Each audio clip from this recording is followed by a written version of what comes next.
En Tunisie, justement, 11 Jabeur est de retour à Tunis, dans la capitale. La joueuse de tennis a reçu la médaille du mérite des mains du président Kais Saied. La sportive de 27 ans est devenue la première africaine à atteindre la finale d'un tournoi du Grand Chelem la semaine dernière avant de s'incliner à Wimbledon en finale samedi dernier. Son portrait est signé Florent Rodeau. Les Tunisiens la surnomment la ministre du Bonheur.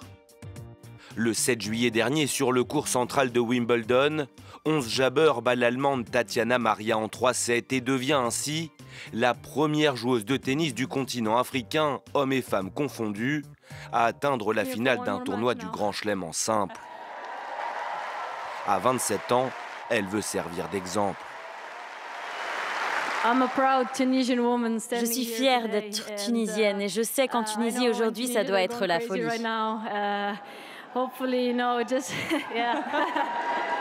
J'essaye d'être une source d'inspiration pour le plus de gens possible. Je veux voir de plus en plus de Tunisiens, mais pas que, plus de joueurs arabes et africains sur le circuit. Première joueuse arabe à entrer dans le top 10, c'était l'an dernier. 11 Jabeur a remporté début mai son premier tournoi majeur à Madrid. Aujourd'hui classée numéro 5 mondial, elle fait la fierté de son peuple. 11 Jabeur donne une superbe image de la Tunisie et elle envoie aussi un message aux jeunes.